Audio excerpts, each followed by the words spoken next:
Hi there. I want to talk about some of the big problems that we're facing in our world right now, specifically the rising energy prices, which for some people are approaching the point of unaffordability, and also the looming food shortage that our world is facing. And I also want to point to a concept that a lot of corporations are taking on that I think is a catalyst for a lot of these issues. And it may not seem so obvious at first, but if you'll stick around, I'll explain what I mean. Now, what I'm talking about today is ESG, or environmental, social, and governance. It's a new scoring system that the World Economic Forum developed a few years ago and has been pushing out pretty strongly ever since. Klaus Schwab, in his books The Great Narrative and The Great Reset, argue that we need to move from GDP as a metric of success to ESG as a metric of success. And there's also large companies, investing firms such as BlackRock, who are pushing for ESG specific investments. Now, who does this all benefit? And I can tell you right now by looking at the results, it doesn't benefit the people that it's supposed to. So, before I go any further, I just want to quickly explain a concept called stakeholder capitalism. That's because it's really hard to understand ESGs truly without knowing what stakeholder capitalism is. Stakeholder capitalism is a new philosophy that companies are looking at their stakeholders in a new light. Normally, a stakeholder would be somebody like an employee or a customer, or somebody who is directly impacted by a company. And that's usually a voluntary thing.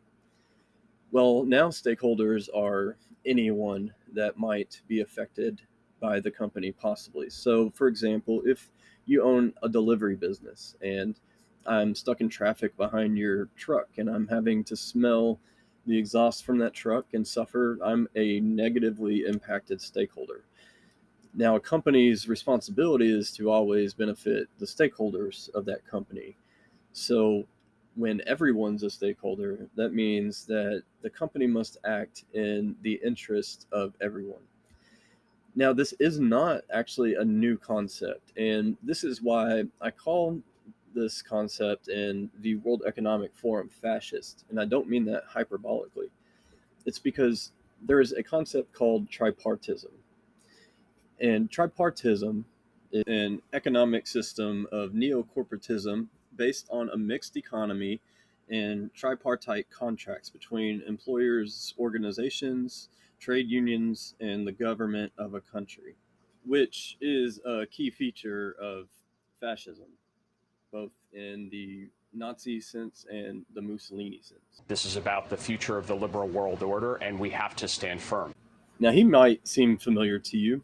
His name's Brian Deese. He is the director of the National Economic Council.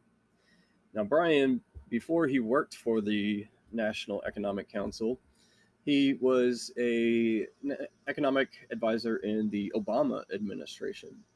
And then after the Obama administration, he went to work for BlackRock. And what did he do for BlackRock? He was in charge of pushing ESG investments and ESG transitions. In BlackRock, I'll read you from their statement that they put out just this spring. The owner, Larry Fink, he had to say this about stakeholder capitalism and ESG. In Larry Fink's investment letter that he put out, he calls on CEOs to be, quote, deliberate about their role in society and act in the interests of their employees, customers, communities, and their shareholders. And this quote at the end, I think, really sums it up pretty well. When we harness the power of both the public and private sectors, we can achieve truly incredible things. This is what we must do to get to net zero. We must become fascist. I made up that last part myself. Now, Brian Deese isn't the only one in a high ranking position in our national government that is pushing for the transition off of fossil fuels and onto the green new energies. So less dependent on foreign oil, and that protects us from shortages at fuel stations. But here's the thing to remember. Even if all of the oil we use in the USA were made in the USA, the price of it is still subject to powers and dynamics outside of the USA, which means that until we achieve a form of energy independence that is based on clean energy created here at home, American citizens will still be vulnerable to wild price hikes like we're seeing right now. And then there's our lovely Energy Secretary, Jennifer Granholm. What is the Granholm plan to increase oil production in America? Oh my God.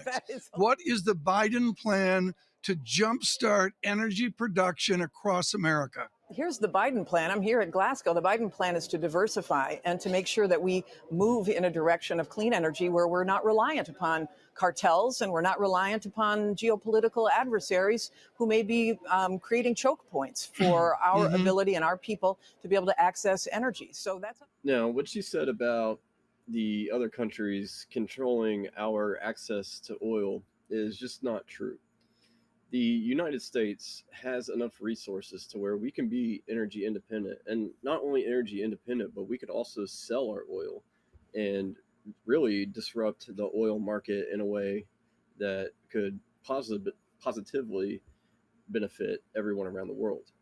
The issue is, in order for this environmental agenda to go through, and remember, this is a world agenda, the United States has to be in participation.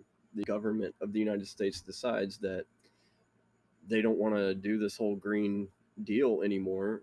Well, all the other countries kind of lose incentive to do it because it's economically damaging. Now, when we talk about environmentalism and going green and climate change, we don't normally think of farms. Personally, I would think of urbanization or densely populated areas, or places with cars all over the roads. Well, farms are the new battleground in the war on climate change, and it's not necessarily the farms that are growing the plants that are the problem. It's the farms that are growing the animals and subsequently the meat that are the problems. The problem with these animals is they emit gases such as nitrogen oxides, and these are greenhouse gases. Now, these gases are naturally occurring in these animals and you as well, and they are important to the environment. And in fact, the fertilizer portion of it, the nitrogen in the fertilizer, is important to growing enough food. Now, if you don't grow enough food, you end up with a famine. And the people who are hurt first by a famine, believe it or not, are children. So those are the first victims that we'll see in a worldwide famine. And a lot of these policies are being put forth so that our children have a place to live 50 years from now. But it looks like what they're doing is reducing the amount of children who will see 50 years from now. What are we going to eat if we can't eat the meat anymore? Well, turns out that bugs are an excellent source of protein and they're great for the environment. And if you think I'm joking, just watch this. And I do warn you, this is disgusting. Nicole Kidman, and I am going to eat a 4-course meal of bugs. I am here to reveal my hidden talent, eating micro livestock, cornworms. They're still alive.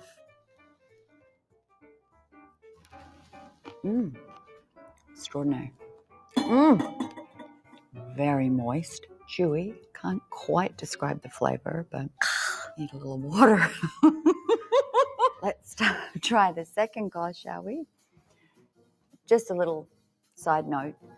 2 billion people in the world eat bugs, and I'm one of them. Because here we go. Have some mealworms. I'm telling you, I'd win Survivor.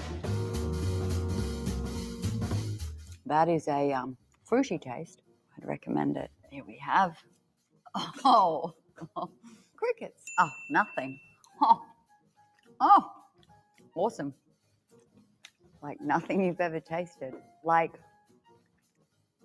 a hairy nut. Don't.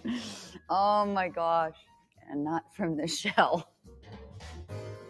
And now for dessert, the fried grasshopper. These are amazing. These are exquisite grasshoppers. I recommend them to anyone. Thank you for spending so much time with me and watching me eat bugs. So this is a new celebrity trend, and we have a lot of different celebrities getting in on it. They want to mention over and over that 2 billion people around the world eat bugs every day. Well, guess what? I'm not one of them, and I will never be one of them. Unless I'm surviving, of course. Then, you got to do what you got to do. But if I'm trying to live in a civilized society, I'm not going to be eating bugs. The other option that we have is Beyond Meat and other synthetic meat producing companies.